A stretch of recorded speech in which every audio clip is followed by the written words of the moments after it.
Hello everyone, स्वागत है आपका आज के एक और नए महत्वपूर्ण वीडियो में।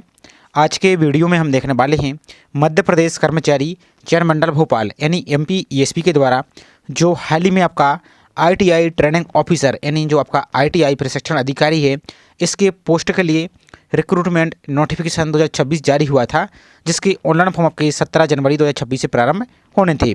तो फाइनली आपके ऑनलाइन फॉर्म प्रारंभ हो चुके हैं, जिसकी लास्ट डेट आपकी ऑनलाइन अप्लाई की 31 जनवरी 2026 यहाँ पर रखी गई है। तो आज की वीडियो में इसके ऑनलाइन फॉर्म को कैसे फिल करना है और इसके पोस्ट प्रेफरेंस, पेपर कोड और अन्य सभी जानकारी को किस प्रकार से आपको सेलेक्ट करना है, एक एक जानकारी यहाँ पर हम स्टेप बाय स्टेप देखने वाले हैं। तो चलिए स्टार्ट करते हैं आज के वीडियो को। साथ ही चैनल पर आप यदि पहली बार विजिट कर रहे हैं तो चैनल को सब्सक्राइब करके जरूर रखिए और वीडियो को लाइक नहीं किया तो वीडियो को लाइक कीजिए, ताकि आपको इसी प्रकार की कुछ भी अपडेट आए तो आपको टाइम पर वीडियो के माध्यम से जानकारी मिल सके। तो यहाँ पर देख सकते हैं बाकी एप्लीकेशन फीस यहाँ पर देखिए, यूआर अभ्यर्थी हैं उनके लिए यहाँ पर 500 रुपये प्रति प्रश्न पत्र, और जो रिजर्व कैटेगरी के अभ्यर्थी उनके लिए 250 रुपये प्रति प्रश्न पत्र प्लस 60 रुपये आपका पोर्टल चार्जेस में ऐड यहाँ से रहेगा। बाकी एग्जाम की डेट तो ये सब तो आपने पहले ही देख लिया होगा। तो एग्जाम आपके 27 फरवरी से आपके प्रारंभ हो जाएंगे। बाकी पोस्ट की बात शॉर्ट में यहाँ पर और कर लेते हैं हम। इसके बाद यहाँ पर हम फॉर्म का प्रोसेस पूरा स्टार्ट यहाँ से करते हैं। तो आप सभी को पता है कि आपकी पोस्ट आपकी 1120 के आसपास यहाँ पर आपकी टोटल पोस्ट हैं, जो कि अलग अलग ट्रेड में यहाँ पर आपकी वैकेंसी निकाली गई हैं। तो आप देखिए यहाँ पर टोटल आपकी 1120 वैकेंसी है। अब आपको ऑनलाइन अप्लाई करने से पहले आप सभी को एक काम क्या करना है कि सबसे पहले तो इसका नोटिफिकेशन को निकालिए आप, और नोटिफिकेशन को निकालने के बाद आपको जो पोस्ट कोड वाइज यहाँ पर दिख रहा है कि जैसे पोस्ट कोड ये है आपका प्रशिक्षण अधिकारी इलेक्ट्रॉनिक्स मैकेनिक, तो इसकी योग्यता यहाँ पर नीचे दे दी गई है। और हालांकि इसका जब नोटिफिकेशन आया था तो हमने कंप्लीट आपको A to Z वीडियो बताया था, उसमें सभी एक पोस्ट वाइज आपको क्वालिफिकेशन बताई थी, तो आप चाहें तो उसको भी देख सकते हैं। तो यहाँ पर देखिए पहले एक एक करके आपको क्वालिफिकेशन यहाँ पर देख लेना है कि आपके पास कौन सी यहाँ पर क्वालिफिकेशन यहाँ पर है। इसका जो नेक्स्ट पोस्ट कोड है तो इसी प्रकार से आपको सब कुछ देख लेना है, क्योंकि इसको और आपको जो पोस्ट कोड आपको दिया गया है इन पोस्ट कोड को आप नोट करते जाइए कि इन पोस्ट कोड के लिए आप एलिजिबल हैं। तो आगे जब इसके ऑनलाइन फॉर्म फिल करेंगे अभी आप, तो उसमें आपको पोस्ट कोड सेलेक्ट करने का यहाँ पर ऑप्शन दिखेगा। तो ये तो इस प्रकार से आप इसको आप देख पाएंगे। तो अब आपको इसके ऑनलाइन अप्लाई करने के लिए सिंपल सा, यदि आप मोबाइल से फिल कर रहे हैं तो आप अपने ब्राउजर को ओपन कीजिए और आपको सिंपल सा टाइप करना है, और लैपटॉप या पीसी यूज कर रहे हैं तो उसमें अपने ब्राउजर को ओपन करना है और आपको एमपी ईएसपी इस प्रकार से सर्च करना है। सर्च करने के बाद आपको जो इस प्रकार की लिंक दिखेगी आपको MP employ selection board Bhopal, तो इसी लिंक पर आप सिंपल से यहाँ से क्लिक कर देंगे। क्लिक करने के बाद आपका एक और नया पेज आपका ओपन हो जाएगा। तो इसके बाद आपको इस प्रकार से आ जाना है, आपको जो इंग्लिश दिया गया है इस इंग्लिश पर क्लिक यहाँ से कर देना है। अब जैसे इस पर क्लिक कर देते हैं तो सबसे ऊपर की ओर आपको देखिए आपको ऑप्शन दिया गया है यहाँ पर ऑनलाइन फॉर्म, इसी ऑनलाइन फॉर्म पर आपको क्लिक यहाँ से कर देना है। अब जैसे आप ऑनलाइन फॉर्म पर क्लिक कर देते हैं तो आपका एक और नया पेज आपका ओपन हो जाएगा। तो इस प्रकार से आपका पेज यहाँ पर ओपन हो गया। आपको नीचे की ओर चले आना है। तो सबसे ऊपर ही देखिए आप यहाँ पर ऑनलाइन फॉर्म की 17 जनवरी से प्रारंभ है, लास्ट डेट आपकी 31 जनवरी 2026 रखी गई है। तो सबसे पहले इसका जो नोटिफिकेशन इसको पढ़ने के लिए आपको जो पीडीएफ दी गई इस पीडीएफ पर आप क्लिक करेंगे। और एक बात और, ये फॉर्म केवल मध्य प्रदेश के मूल निवासियों के लिए ही है, यदि आप अदर स्टेट के अभ्यर्थी तो इसके लिए यहाँ पर एलिजिबल नहीं रहेंगे, बाकी इसको आप पढ़ सकते हैं। तो इस पर आप क्लिक करेंगे, इसकी जो पीडीएफ दी गई इस पीडीएफ पर क्लिक करेंगे तो इसको डाउनलोड कर लीजिए। अप्लाई करने के लिए जो ये वाला आइकन दिया गया है इस आइकन पर यहाँ से आप क्लिक करेंगे तो आपका इस प्रकार का पेज आपका ओपन यहाँ से हो जाएगा। इसके बाद आपको जो चेक बॉक्स दिया है इस चेक बॉक्स पर यहाँ पर टिक करेंगे, आप टर्म एंड कंडीशन को एक्सेप्ट करेंगे और आगे बढ़ाए पर सिंपल से यहाँ से क्लिक कर देंगे। क्लिक करने के बाद आपका जो प्रोफाइल पंजीयन क्रमांक है, यदि आप पहली बार अप्लाई कर रहे हैं, आपने कभी प्रोफाइल पंजीयन नहीं किया है तो पहले प्रोफाइल पंजीयन को यहाँ पर आप कर सकते हैं। यहाँ पर आप नीचे को आएंगे तो यहाँ पर आपको दिया गया है यहाँ पर प्रोफाइल रजिस्ट्रेशन, इस पर क्लिक करके अपनी नई प्रोफाइल को बना सकते हैं। और आपका पहले से प्रोफाइल बना है तो आपका जो प्रोफाइल पंजीयन क्रमांक वो यहाँ पर फिल करेंगे। यहाँ पर अपनी डेट ऑफ बर्थ को फिल कीजिए, इस कैप्चा को इस वाले बॉक्स में फिल कीजिए। आपको जैसे 7+1 दिया है तो इस प्रकार से 8 फिल करेंगे और आपको सत्यापित कर आगे बढ़ाए वाला जो ऑप्शन दिया गया है इस पर आपको सिंपल सा क्लिक कर देना है। तो इसके बाद आपके यहाँ पर जैसे ही आप नेक्स्ट पर क्लिक करते हैं तो आपकी जो प्रोफाइल पंजीयन की जानकारी है सब कुछ आपको शो हो जाएगी।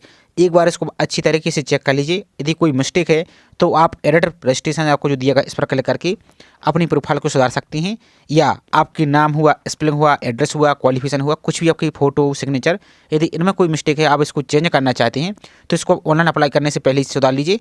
और इसको कैसे सुधारना है, आपको लाइव फोटो कैसे अपलोड करना है, तो प्रोफाइल सुधारने का अलग से सेपरेट वीडियो है, उसकी लिंक आपको हम डिस्क्रिप्शन में दे देंगे, तो उसको देखकर अपनी प्रोफाइल को सुधार सकते हैं। हैं और आपका फिर सब कुछ सही है तो आपको जो आगे बढ़ाएगा जो ऑप्शन दिया गया है इस आगे बढ़ाए पर क्लिक यहाँ से कर देना है। इसको तो इस प्रकार का पेज दिखेगा। तो पॉइंट नंबर आपको 34 पर यहाँ पर चले जाना है।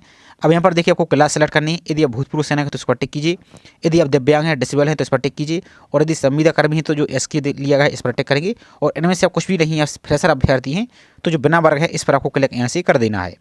इसके बाद नेक्स्ट आपको पॉइंट नंबर 36 कि आप शासकीय निगम मंडल या स्वशासी संस्था के कर्मचारी अथवा नगर सैनिक हैं, यदि हैं तो एस करेंगे इस प्रकार से, और यदि नहीं है तो नो पर इस प्रकार से क्लिक आपको कर देना है। इसके बाद नेक्स्ट है कि आप मध्य प्रदेश शासन के अधीन छटनी शुदा कर्मचारी हैं, यदि आप रहे हैं तो एस करेंगे, यदि हैं तो एस करेंगे। थोड़ा को की गई सेवा की अवधि आपको माह में देनी होगी, कितनी माह आपने यहाँ पर किया है, और यदि नहीं है तो नहीं पर इस प्रकार से क्लिक कर देना है। इसके बाद नेक्स्ट आपको पॉइंट नंबर 39। अब यहाँ पर देखिए कि आप विधवा परित्यक्ता या तलाकशुदा हैं।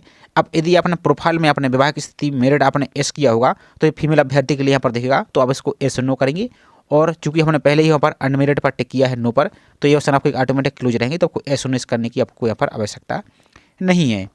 इसके बाद नेक्स्ट आपको पॉइंट नंबर 40 कि आप आदिम जाति, अनुसूचित जाति, अनुसूचित जनजाति एवं पिछड़ा वर्ग कल्याण विभाग की अंतर्जातीय विवाह योजना के अंतर्गत पुरस्कृत हैं।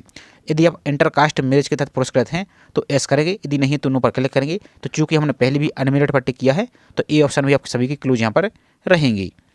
इसके बाद नेक्स्ट है क्या आप विक्रम पुरस्कार से संबंधित खिलाड़ी हैं, यदि आप हैं तो वहाँ पर टिक करेंगे, और यदि नहीं है तो नहीं पर इस प्रकार से आप टिक करेंगे।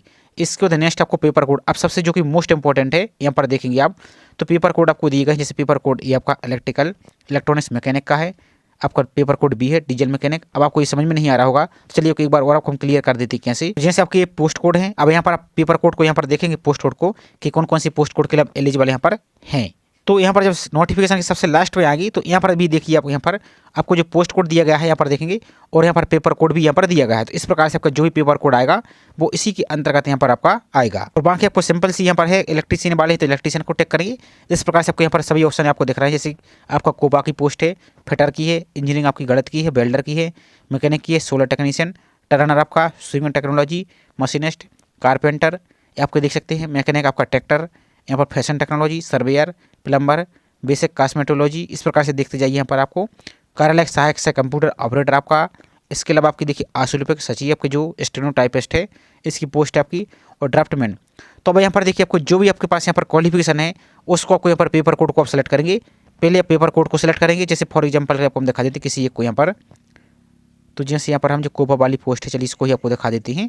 बाकी आपकी जो भी योग्यता है उसको आप यहाँ पर टिक करेंगे आप। तो जैसे पेपर कोड हम यहाँ पर ऐप को सेलेक्ट कर देते हैं। अब जैसे ऐप को सेलेक्ट कर देते हैं आप, तो यदि आप एक से ज़्यादा पोस्ट को यहाँ पर एलिजिबल है तो एक से ज़्यादा पेपर कोड भी सिलेक्ट कर सकते हैं, और यदि सिर्फ एक पेपर कोड के लिए एलिजिबल है तो एक पेपर कोड को भी सिलेक्ट कर सकती है। तो ये सैंपल के लिए आपको सिर्फ किसी एक पेपर कोड को यहाँ पर सिलेक्ट कर देते हैं। इसके बाद आपको सबसे नीचे को चलिए ना, अब यहाँ पर देखिए आपको एक क्वेश्चन दिया गया है, click here to select preference. तो आपने पेपर कोड ऊपर वाला सेलेक्ट कर लिया, इसके बाद इस पर आपको क्लिक करना तो अपनी प्रेफरेंस को यहाँ पर देना होगा। तो जैसे मान लीजिए हमने यहाँ पर एक पेपर कोड को सिलेक्ट किया, अब इसके अंदर देखिए आपकी इतनी पोस्ट कोड यहाँ पर आपकी आ रही हैं, पोस्ट कोड 1 और पोस्ट कोड 2। अब चूंकि इसके लिए इतनी ही आपकी पोस्ट हैं तो यहाँ पर यदि आपकी इससे ज़्यादा पेपर कोड के लिए अप्लाई करते तो आपको वो भी ज़्यादा शो होगी। तो यहाँ पर देखिए आपको तकनीकी शिक्षा कौशल एवं रोजगार विभाग मध्य प्रदेश, तो इसमें देखिए आपका कंप्यूटर आपकी जो कोपा की पोस्ट है। अब एक बार आपको अप्लाई करने से पहले एक बार इसको जरूर देख लेना है कि इसमें हाई स्कूल पास आपको मांगा गया है, पर देखिए या ITI आपके पास यहाँ पर हो, या फिर आपके पास कंप्यूटर यहाँ पर देख लीजिए कंप्यूटर ऑपरेटर कोपा का हो, यहाँ पर देखते जाइए आप। बाकी इसके अलावा पुरानी पद्धति से इस यहाँ पर देखेंगे, बाकी NCBT SCBT सबके पास मल्टीटास्किंग 2 वर्षीय, इस प्रकार से आपको ये क्वालिफिकेशन आपको दी गई है, यहाँ पर देखेंगे आप। इसके अलावा यहाँ पर देखते जाइए आप, तो जो भी आपके पास क्वालिफिकेशन है उसको यहाँ पर अच्छी तरीके से आप चेक कर लेंगे एक बार। यहाँ पर देखिए आपके पास या तो फिर डिप्लोमा आपके पास हो, यहाँ पर देख सकते हैं पॉलिटेक्निक या UGC से मान्यता प्राप्त, तो इसको आपके अनुसार यहाँ पर आपको देख लेना है। तो आपका जैसे मान लीजिए इस पोस्ट कोड के लिए हम यहाँ पर पहले नंबर पर रखना चाहते हैं तो इसको यहाँ पर हम हाँ पर टिक करेंगे, हाँ पर टिक करेंगे इस प्रकार से, और इसके सामने जो कोड दिया है इसको टिक करेंगे तो आपको देखिए पहली प्रेफरेंस यहाँ पर इस प्रकार से आपकी आ जाएगी, यहाँ पर आ चुकी है। इसके बाद देख लीजिए हम जैसे दूसरी पोस्ट के लिए अप्लाई करना चाहते हैं तो इसको वहाँ पर टिक करेंगे और इसको भी टिक कर देंगे। तो इस प्रकार से आपकी 2 पोस्ट कोड आपके यहाँ पर आ जाएगी। तो किसी को यहाँ पर आप पहले नंबर पर इस प्रकार से टिक करेंगे तो आपकी पहले पर आ चुकी है इस प्रकार से। तो इस प्रकार से देख लेना, आपकी जो क्वालिफिकेशन है इसको आपको देख लेना। और यहाँ पर देख सकते हैं यदि आपके पास PGDC है कंप्यूटर डिप्लोमा में तो इसमें आप अप्लाई यहाँ से आप कर पाएंगे, तो इसको आप देख लेना है, इसका विस्तृत नोटिफिकेशन है। इसके तक को नीचे को चले जाना। अब यहाँ पर देखिए, अब चूंकि यहाँ पर देखिए मध्य प्रदेश का जो बाहर का अभ्यर्थी है तो वो तो उन्होंने क्लियर ही बोला है, लेकिन यहाँ पर देखेंगे आप मध्य प्रदेश राज्य के रोजगार कार्यालय में जीवित पंजीयन है अथवा नहीं, पंजीयन होना अनिवार्य है, तो यहाँ पर आपको ऐसी टिक करना है। यदि हम नो पर टिक करते हैं तो देख सकते हैं आप इसके लिए एलिजिबल नहीं रहेगी, तो आपको हाँ पर टिक करना है। यदि जिसका रोजगार पंजीयन नहीं है तो रोजगार पंजीयन को कर लीजिए आप। अब चूंकि आपका एक नया पोर्टल बन गया है रोजगार पंजीयन का, तो उसका वीडियो को हम जल्दी प्रोवाइड कर देंगे, तो उसको देखकर आप अपना रोजगार पंजीयन को कर सकते हैं। और जिसका यदि एक्सपायर हो रहा है तो रिन्यू कर सकते हैं, आपकी नई वेबसाइट बन चुकी है, तो उसका भी आपको नेक्स्ट वीडियो जल्दी प्रोवाइड करने वाले हैं, तो उसको देखकर अपना रोजगार पंजीयन को रिन्यू कर सकते हैं। तो यहाँ पर आपका जो रोजगार पंजीयन नंबर है वो यहाँ पर आप फिल कर देंगे। आपका पंजीयन की दिनांक, किस दिनांक को आपने पंजीयन किया था, जब रोजगार पंजीयन यहाँ पर आप देखेंगे तो साइड में यहाँ पर पंजीयन करने की दिनांक भी आपको लिखी मिल जाएगी। किस जिले से आपने रोजगार पंजीयन किया था तो वो आपको जिला सेलेक्ट कर लेना है इस प्रकार से। अब इसके बाद नेक्स्ट आपका पॉइंट नंबर 44, तो आवेदित पद या समूह के लिए नियम पुस्तिका के अनुसार आपने नहीं तो शिक्षण अर्हता है और अन्य योग्यता आपने अच्छी तरीके से पढ़ लिया है, और तो यहाँ पर आप समझते यहाँ पर शिक्षण अर्हता और अन्य अर्हता आप रखती, तो यहाँ पर हाँ पर ही टिक करना है, इस प्रकार से टिक कीजिए। इसके बाद नेक्स्ट आपको क्या आपके पास समग्र आईडी क्रमांक है, यदि आपके पास समग्र आईडी है तो हाँ पर टिक करेंगे इस प्रकार से। आपका समग्र आईडी यानी आपका जो एक आपकी फैमिली आईडी होती है, फैमिली आईडी में आपकी अलग अलग मेंबर आईडी होती है, तो उस मेंबर आईडी में जो आपकी आईडी है वो यहाँ पर आप फिल कर देंगे। और यदि नहीं है समग्र आईडी तो नो पर भी क्लिक कर सकते हैं, तो यहाँ पर दे सकती है, आपके लिए आवश्यक यहाँ पर नहीं है। इसके बाद नेक्स्ट देखिए, अब आपका एग्जाम सेंटर यहाँ पर देखिए तो 12 एग्जाम सेंटर आपको दिए गए हैं, तो आपकी सुविधा के अनुसार एक एक क्रम वाइज यहाँ पर अपने एग्जाम सेंटर को यहाँ पर आप सेलेक्ट कर लीजिए आपकी सुविधा के अनुसार। एग्जाम सेंटर सेलेक्ट करने के बाद आपको यहाँ पर जो चेकबॉक्स दिया है इसको आपको टिक करना है और आपको आगे बढ़ा पर सिंपल सा यहाँ से क्लिक कर देना है। लेकिन आगे बढ़ा करने से पहले आपका फॉर्म यहाँ पर सबमिट हो जाएगा, अन्यथा तो एक बार अपनी सभी जानकारी पोस्ट अन्य सभी जानकारी को चेक कर लीजिए, कहीं कोई मिस्टेक तो नहीं, यदि है तो उसको ठीक कर लीजिए और आपका सब कुछ सही, तो फिर आपको आगे बढ़ाए पर सिंपल सा क्लिक यहाँ से कर देना है। तो जैसे हम नेक्स्ट पर क्लिक कर देते हैं तो आपको देखिए एक आपको आवेदन क्रमांक आपका जनरेट हो जाएगा, इसको पहले स्क्रीनशॉट ले लीजिए या इसको पहले नोट कर लीजिए, और यहाँ पर आपका नाम दिखेगा और आपकी जो आपने फोटो अपलोड की वो आपको फोटो यहाँ पर दिखेगी। इसके बाद आपको नीचे को चले जाना है, तो इसका जब नीचे को आएंगे तो अब आपको यहाँ पर अपना सर्टिफिकेट अपलोड करना होगा, कंप्यूटर ऑपरेटर एवं प्रोग्राम असिस्टेंट। तो इसका जो रिक्वायर्ड यहाँ पर सर्टिफिकेट है वो यहाँ पर आप अपलोड करेंगे, जैसे आप इस पोस्ट के लिए अप्लाई कर रहे हैं। तो यहाँ पर आपके जो कंप्यूटर का डिप्लोमा है या आपका डिग्री है या आपका जो सर्टिफिकेट है आपका जैसे ITI का है या DC या PGDC का, तो उसका आपको सर्टिफिकेट यानी मार्कशीट आपको अपलोड ऐसे करनी होगी। तो इसको कैसे अपलोड करना है तो यहाँ पर समझ लीजिए आप, इसका आपको हाइट और विथ यानी आपकी इस प्रकार का सर्टिफिकेट रहेगा, इस प्रकार का आपका सर्टिफिकेट रहेगा, इस प्रकार का आपका सर्टिफिकेट रहेगा। तो इसका जो ये वाली आपकी चौड़ाई है, ये वाली इसको आपको रखना है 700 पिक्सल, और इस वाली हाइट को आपको रखना है कितना 950 पिक्सल, और JPG फॉर्मेट में रखना है आपको, और 150 के बीच आपकी ज़्यादा आपकी इमेज की साइज़ यहाँ पर नहीं होनी चाहिए। अब यदि इसको आपको रिसर्च करने में समस्या आ रही है तो रिसर्च करने का एक आपको वीडियो आपको लिंक डिस्क्रिप्शन में दे देंगे, तो उसमें आपको सिर्फ ये वाली वैल्यू फिल करना है और JPG सेलेक्ट करके आपको इसकी साइज़ आपको लगभग 135 से 40 के भी रखिए और गैलरी से सेलेक्ट कीजिए, ब्राउज करके और अपलोड पर क्लिक कर दीजिए और आपको सबमिट डिटेल पर यहाँ से आपको सिंपल सा यहाँ से आपको क्लिक कर देना है आपका, तो फॉर्म आपका सबमिट हो जाएगा। सबमिट होने के बाद आपको इस प्रकार का फॉर्म दिखेगा, आपको भुगतान नहीं इस प्रकार का दिखेगा, आपको नीचे को स्क्रॉल करते चले जाना है। तो आपको 2 ऑप्शन आपको दिख रहे हैं, एक आपको प्रिंट का ऑप्शन दिया गया है और एक आपको प्रोसीड टू पेमेंट का आपको ऑप्शन दिया गया है। तो अभी आपका प्रोसीड टू पेमेंट पर क्लिक नहीं होगा जब तक आप इसको प्रिंट नहीं करेंगे। तो एक बार आपको प्रिंट पर क्लिक कर लेना है और प्रिंट पर क्लिक करने के बाद आप इसकी फॉर्म की PDF को सेव कर ले सकते हैं।